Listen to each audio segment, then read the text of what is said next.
नमस्कार. बाळूमामाचे दर्शन या यूट्यूब चॅनलवरती आपल्या सर्व बाळूमामाच्या भक्तांचं स्वागत आहे. भक्तांनो, मी आज तुम्हाला या व्हिडिओच्या माध्यमातून बाळूमामांचे विचार स्पष्टपणे तुम्हाला सांगत आहे, सविस्तर संदेश देत आहे. लक्षात ठेवा. तर देवा, तुझ्यापाशी मागू तरी काय, जे आहे ते जपणे इतकी मला समज दे. काय नसले तरी चालेल, पण मनात मात्र समाधान दे. याबद्दल मी तुम्हाला बाळूमामांचे सविस्तर विचार खोलवर जाऊन देत आहे. लक्षात ठेवा. तर चला पाहूया चांगलं बाळूमामाच्या नावानं चांगलं. देवापाशी उभं राहिल्यावर मोठमोठ्या मागण्या करू नकोस, कारण जे मिळणार आहे ते तुझ्या कर्मानुसार ठरलेलंच आहे. पण जे मिळालं आहे ते ओळखण्याची, जपण्याची आणि त्यात समाधान मानण्याची बुद्धी मात्र माग देवापुढे. मन शांत असेल तर हात रिकामे असले तरी जीवन सुद्धा असतं भक्तांना, समृद्ध असतं. आणि मन अस्वस्थ असेल तर हात भरलेले असूनही माणूस गरीबच राहतो. म्हणून श्री सद्गुरू संत बाळूमामा सांगतात, अरे माझ्या मुला, देवा मला श्रीमंत कर असं म्हणण्यापेक्षा देवा मला कृतज्ञ कर असं म्हण. कारण कृतज्ञ मनाला थोडंही भरपूर वाटतं. आज जे आहे ते टिकवतात आलं पाहिजे. त्यात प्रेम, श्रद्धा आणि संयम ठेवता आला तर उद्याची चिंता आपोआप हलकी देते. देवाकडे येणारी खरी देणगी म्हणजे समाधान. ती नाण्यात मोजता येत नाही, पण ती मिळाली की आयुष्याला वजन येतं. ते पुढे सांगतात, हातात काय आहे यापेक्षा मनात काय आहे याला जास्त किंमत दे. हात रिकामा असला तरी चालेल, पण मन रिकामं ठेवू नकोस. मनात समाधान, विश्वास आणि आशा असतील तर वेळ कठीण असली तरी ती तुटत नाही. देव सगळं देतो, पण वेळेवर देतो. आणि कधी कधी न देणं हाच त्याचा मोठा आशीर्वाद असतो. कारण प्रत्येक न मिळालेल्या गोष्टीमागे तुझं रक्षण लपलेलं असतं. बाळूमामांचा संदेश साधा आहे भक्तांनो. आज जे आहे ते जप, जे नाही त्यासाठी रडू नको. देवाला सांग, मला सुखी दे, सुखी ठेव. असं नाही तर मला सुख ओळखण्याची नजर दे. समाधानाची ही नजर मिळाली की दुःखही शिकवण ठरतं आणि सुखही नम्र बनतं. हो भक्तांनो, बाळूमामा सांगतात भक्तांना, अरे माझ्या मुला, देवाकडे मागताना माणूस बहुतेक वेळा भविष्याचं ओझं घेऊन जातो. उद्या काय होईल, माझ्याकडे काय कमी आहे का, या प्रश्नांची मन आधीच भरलेलं असतं. पण देवाला भेटायला गेल्यावर मन रिकामं करणं हाच खरा उपवास आहे.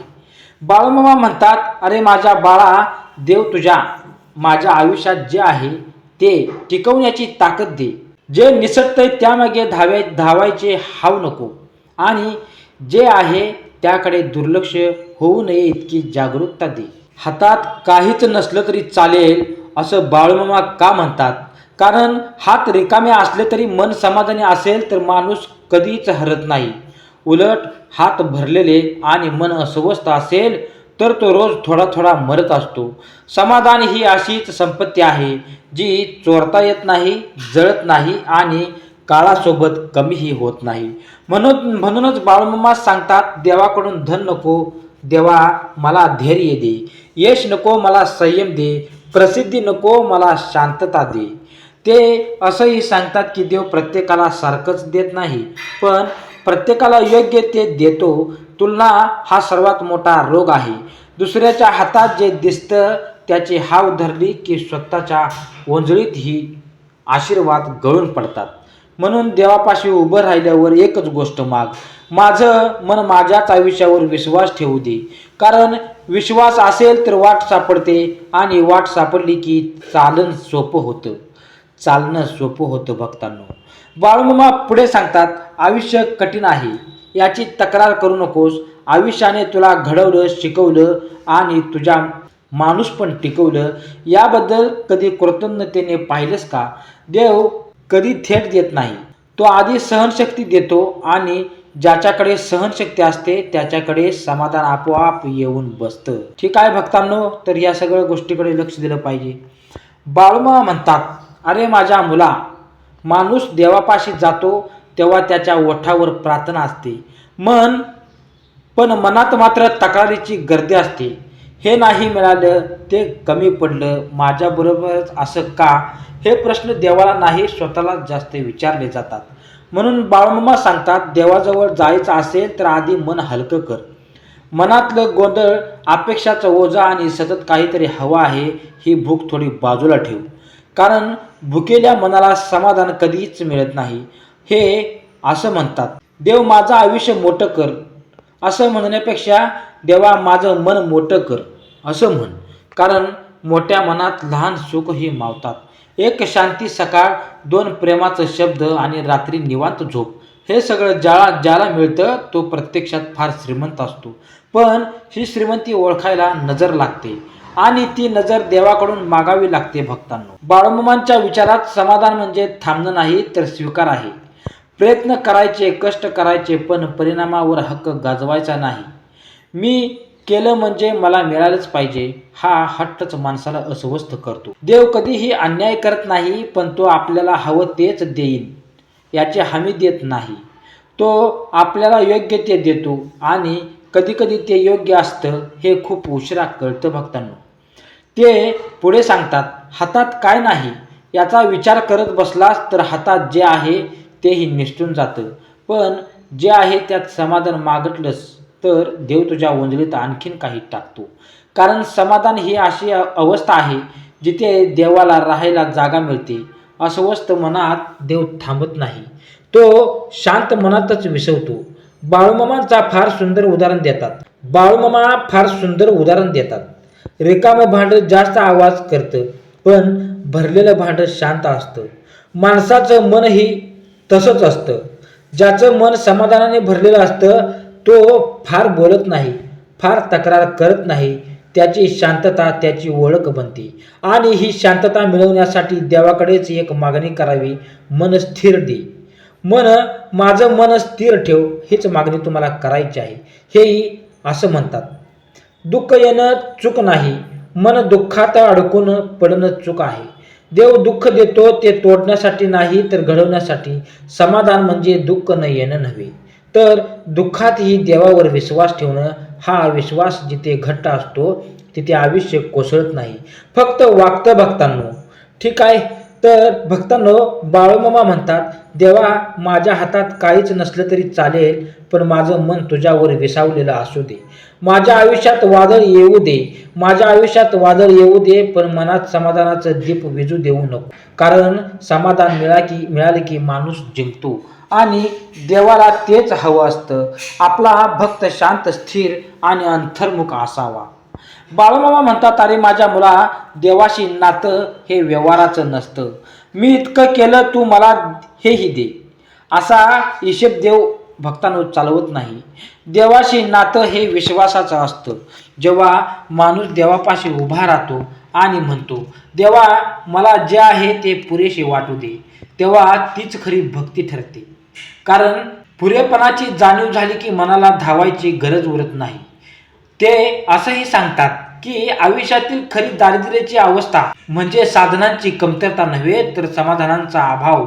ज्याच्याकडे 1000 गोष्टी आहेत पण मन शांत नाही तो आतून रिकामा असतो, आणि ज्याच्याकडे फारसं काही नाही पण मनात विश्वास आहे तो प्रत्येक दिवस देवाच्या सानिध्यात जगतो. म्हणून बाळूमामा म्हणतात, देवाकडे संपत्ती मागू नकोस, देव मला तृप्ती दे, असं हे तुला फक्त हेच मागायचं आहे. बाळूमामांचे विचार फार वास्तववादी आहेत. ते म्हणतात, संकट थांबणार नाही, अडचणी येणारच, पण संकट आलं की देव, भक्तांनो, म्हणून देव रागावला असं समजू नकोस. कधी कधी देव जास्त जवळ असतो तेव्हाच आयुष्य जास्त कसोटी घेतं. भक्तांनो, सोनं शुद्ध करायला आगीत घालतात, फुले नाही. म्हणून जेव्हा अडचण येते तेव्हा एकच प्रार्थना कर, देवा मला तुटू देऊ नकोस. ते पुढेही सांगतात, समाधान म्हणजे सर्व काही ठीक आहे असा भ्रम नाही, तर सर्व काही असूनही मन स्थिर ठेवण्याची कला आहे. काही नातं तुटतात, काही स्वप्न राहून जातात, काही प्रश्न अनुत्तरितच राहतात, पण हे सगळं असूनही जो माणूस म्हणतो, देवा तुझ्यावर विश्वास आहे, तोच खरा श्रीमंत. बाळूमामा असंही सांगतात, अरे माझ्या बाळांनो, देव प्रत्येकाला ओझं देतो, पण ते उचलण्याची ताकदही सोबत देतो. आपण ती ताकद ओळखत नाही, म्हणूनच आपल्याला वाटतं आपण एकटे आहोत. प्रत्यक्षात आपण कधीही एकटे नसतो, फक्त मन थकले की देवाचं अस्तित्वही दूर वाटतं. म्हणून देवापाशी एकच गोष्ट मागावी, मन थकू देऊ नकोस. माझं मन थकू देऊ नकोस. पण मामांचा खोल संदेश काय आहे? असा आहे की देव माझ्या हातात काहीच नसलं तरी चालेल, लोक काय म्हणतील याची चिंता नको, परिस्थिती कशी असेल तेही चालेल, पण माझ्या मनात समाधान, विश्वास आणि तुझी आठवण कायम ठेव. कारण ज्याच्या मनात समाधान असतं त्याचं आयुष्य देव स्वतः सांभाळतो आणि मग मागणं उरतच नाही, फक्त नातं उरतं. भक्तांनो, बाळूमामा म्हणतात, अरे माझ्या बाळांनो, देवाकडे जाण्याचा खरा मार्ग बाहेर नाही, आत आहे. मंदिरात जाणं, दिवा लावणं, हात जोडणे हे सगळं ठीक आहे, पण मनात सतत अस्वस्थता असेल तर त्या पूजा अपुऱ्या राहतात. म्हणून ते म्हणतात, देवा मला पूजा शिकवू नकोस, मला शांत राहणं शिकव. कारण शांत मन हीच सर्वात मोठी आरती आहे. ते असं सांगतात की माणूस आयुष्यभर काहीतरी व्हायचं या धावपळीत स्वतःला विसरतो. मोठं व्हायचं, पुढे जायचं, जास्त मिळवायचं या सगळ्या अपेक्षा मनाला सतत तणाव देतात, ताणतणावात ठेवतात. पण बाळूमामा म्हणतात, अरे माझ्या बाळांनो, थोडं थांबणं ही गरजेचं असतं. थांबून पाहिलं की कळतं, जे आहे तेही कमी नाही. समाधान म्हणजे हार मानणं नाही, तर स्वतःशी भांडणं थांबवणं आहे. ते पुढे सांगतात, देव सगळ्या प्रार्थनांना उत्तर देतोच, पण आपल्याला हव्या त्या शब्दातही नाही. कधी उत्तर हो असतं, कधी नाही, तर कधी थांबा. तर भक्तांनो, थांबा हे उत्तर माणसाला सगळ्यात जास्त त्रास देतं, लक्षात ठेवा. पण हेच उत्तर माणसाला सर्वात जास्त घडवतं. म्हणूनच देवापाशी हीच मागणी करावी, मला थांबायची ताकद दे. बाळूमामांचे विचार सांगतात की समाधान ही एक साधना आहे. रोज थोडी थोडी आज मिळालेल्या एका गोष्टीसाठी मनापासून धन्यवाद म्हणता आलं तरी ती मोठी साधना आहे. रोज एक क्षण, एक वेळ असा असावा की जिथे आपण काहीच मागत नाही, फक्त जे आहे त्यात देवाला पाहतो. त्या क्षणातूनच समाधान वाढतं. भक्तांनो, ते असंही म्हणतात, दुःख आलं की देवाला दोष देणं सोपं असतं, पण दुःख आलं तरी देवाला धरून ठेवणं ही खरी भक्ती आहे. समाधान म्हणजे डोळ्यात पाणी असूनही मनात विश्वास ठेवणं. अशा अवस्थेत देव माणसाच्या फार जवळ असतो, जरी ते जाणवलं असतं तरी. लक्षात ठेवा, हा अतिशय शांत सुंदर संदेश आहे. देव माझ्या आयुष्यात किती आहे याची जाणीव गणित मला देऊ नको, मला फक्त एवढंच कळू दे, मी माझ्या हातात सुरक्षित आहे. हातात काहीही नसले तरी चालेल, मनात मात्र समाधान आणि तुझ्या नाव असू दे. बाळूमामा, फक्त मनात तुझं नाव असू दे. हे समाधान मिळाले की आयुष्य स्वतःच हलकं होतं. भक्तांनो, आणि देवाशी बोलायला शब्दही कमी पडत नाहीत, शांतताच पुरेशी ठरते. भक्तांनो, हा तुम्हाला महत्त्वपूर्ण व्हिडिओ तुम्हाला कसा वाटला हे कमेंट करून मला कळवा. आणि उपयुक्त वाटला असेल तर कमेंटमध्ये छान असेल लिहा, आणि कमेंटमध्ये बाळूमामाच्या नावाचा जयघोष करायला विसरू नका. भक्तांनो, हा व्हिडिओ तुम्ही पूर्ण बघितल्याबद्दल तुम्हा सर्वांचं मी मनापासून आभारी मानतो. बोला बाळूमामाच्या नावानं चांग भलं, हल सिद्धनाथांच्या नावानं चांग भलं, मुळे महाराजांच्या नावानं चांग भलं.